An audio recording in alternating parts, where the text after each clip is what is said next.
জল কামান দিয়ে লাঠি চাষ করছে আমার প্রেগনেন্ট বোনের গায়ে। ভাই পুলিশ কেন আমাদের গায়ে হাত দিল? আমরা শান্তিপূর্ণভাবে র্যালি করতেছি, কেন আমাদের ন্যায্য অধিকার এটা, পুলিশ কেন আমাদের গায়ে হাত দিল?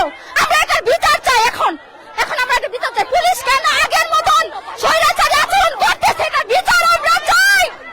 হাইকোর্ট, সুপ্রিম কোর্ট, জজ কোর্ট না, সবকিছু ঘোরাঘুরির পরে আমরা 6531 জনকে সরকার আমাদেরকে সুপারিশ প্রাপ্ত করছে।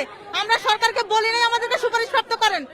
আমরা নিয়ম অনুসারে, আমরা 19 বিধিমালা অনুসারে আমরা রিটার্ন পরীক্ষা দিছি, ভাইভা পরীক্ষা দিছি। আমরা নিজেরা জুলাই বিপ্লব করছি। আমি নোয়াখালী জেলা সমন্বয়ক, জাস্টিস ফর জুলাই যুগ্ম আহ্বায়ক। আমি নোয়াখালী থেকে আসছি, আমিও সুপারিশ প্রাপ্ত হয়েছি।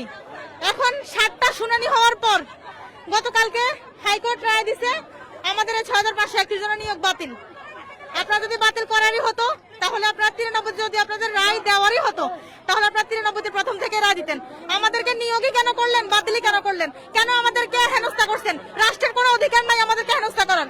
আর আমরা জানি ডক্টর ইউনূস কখনো নারীর অধিকার লঙ্ঘন করে না। ডক্টর ইউনূস অবশ্যই আমাদের দিকে দেখবে, সেজন্য আমরা এখানে আসছি।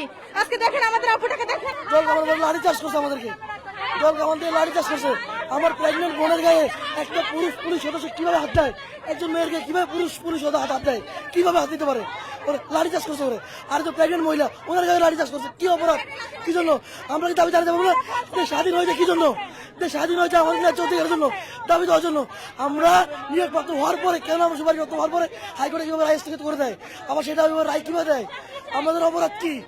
আজকে আমার পরিবার রাস্তায়, চাকরি জানাতে আসছি।